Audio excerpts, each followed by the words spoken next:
It's the 1930s, and New York City is in chaos. A brutal mafia war has taken over the streets, with two powerful crime families locked in a deadly battle for dominance. On one side, we have Salvatore Maranzano, a ruthless Sicilian mob boss who brought over a crew of hardened gangsters from the old country. On the other, we have Giuseppe "Joe the Boss" Masseria, who clawed his way to power by eliminating his rivals throughout the 1920s. His inner circle, some of the most feared names in organized crime history: Charles "Lucky" Luciano, Vito Genovese, and Frank Costello. It all started with a betrayal. Masseria's top enforcer, Gaetano Reina, was gunned down by his former friend, Vito Genovese. From that moment on, all hell broke loose. The streets ran red as both sides fought for control, fueled by the riches of the illegal alcohol trade during Prohibition. But here's the thing. Masseria was losing, and his own men started to notice. As the war dragged on, Luciano, Genovese, and Costello saw an opportunity to switch sides. The three gangsters approached Maranzano with an offer he couldn't refuse. If he ended the war, they'd betray Masseria and hand him over on a silver platter. On April 15, 1931, Joe Masseria met his bloody end in a Coney Island restaurant. He was playing cards with Luciano when suddenly, Luciano excused himself. Classic mob move. The moment he stepped away, Genovese, Albert Anastasia, Bugsy Siegel, and Joe Adonis stormed in and riddled Masseria with bullets. With Masseria dead, Maranzano declared himself the undisputed boss of all bosses and began restructuring the Mafia into the infamous five families. He put Luciano in charge of the old Masseria clan, with Genovese and Costello by his side. The betrayal that changed the Mafia forever. Maranzano may have won the war, but he made one fatal mistake. He got greedy. He wanted absolute control, cutting the other families out of their profits and tightening his grip on the Mafia world. That didn't sit well with Luciano. Maranzano wasn't blind. He knew Luciano was a threat. So, in September 1931, he hired Irish hitman Vincent Mad Dog Call to take him out. But Luciano got wind of the plot and decided to strike first. Working with his allies Meyer Lansky and Bugsy Siegel, Luciano orchestrated one of the most infamous mob hits in history.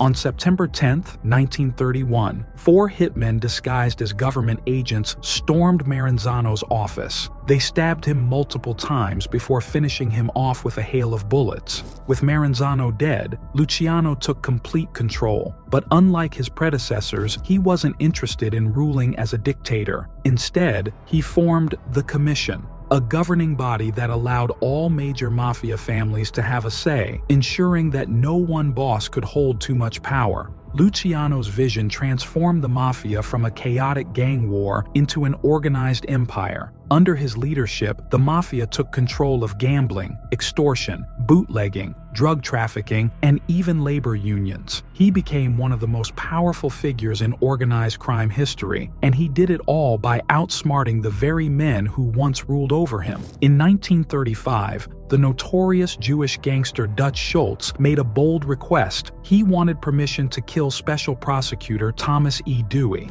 Dewey had been cracking down on Schultz's operations, and Dutch wanted him gone. Luciano, however, knew that killing Dewey would bring massive heat from law enforcement, so he ordered Schultz to stand down. But Schultz wasn't the type to take no for an answer. He stormed out, determined to do it anyway. That didn't sit well with the commission. They held a 6-hour meeting and came to a unanimous decision. Schultz had to go. On October 23, 1935, hitmen from Murder, Inc. ambushed Schultz while he was dining at a tavern in New Jersey. He died the next day. Luciano had just made one thing clear. The commission was the law in the underworld. With Schultz gone, Dewey shifted his attention to another major figure, Lucky Luciano himself. Luciano's crime family had been running prostitution rings across New York, and Dewey saw an opportunity. On February 2, 1936, he launched a massive raid on 200 brothels, arresting over 100 people.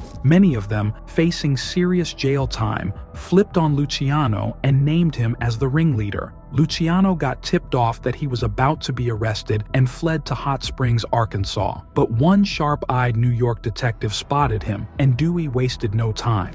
On April 3, 1936, Luciano was arrested. His legal team fought hard to block extradition, even trying to bribe the Arkansas Attorney General with $50,000. It didn't work. Luciano was brought back to New York, and in June 1936, he was convicted on 62 counts of compulsory prostitution. The judge threw the book at him, 30 to 50 years behind bars. While behind bars, Luciano appointed Vito Genovese as the acting boss. But Genovese fled to Italy in 1937 to dodge a murder indictment, so Luciano then turned to Frank Costello to run the family.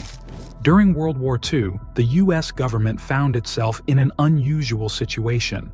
The Navy was worried about German and Italian spies infiltrating the New York docks and sabotaging war efforts. Who controlled the docks? The Mafia. Desperate for security, the Office of Naval Intelligence struck a deal with Meyer Lansky, a top Jewish mobster and ally of Luciano. Lansky arranged a deal between the Mafia and the U.S. government. The Navy agreed to commute Luciano's sentence, and in return, the Mafia would protect the New York docks from sabotage. The arrangement seemed to work. There were no major incidents, and Luciano's influence helped keep order on the waterfront. By 1946, Luciano's sentence was commuted, but with one condition: he had to leave the U.S. for good. He was deported to Italy, where he continued to oversee operations from afar. Though he was officially out of the picture, his influence on the Mafia structure remained intact for decades. The commission model he built kept the Mafia from self-destructing through endless turf wars, and it ensured that the business of crime ran like an actual business. Begins not long after the Havana Conference, the U.S. government found out Luciano was in Cuba. He wasn't exactly keeping a low profile. He was hanging out with Sinatra and partying in Havana nightclubs.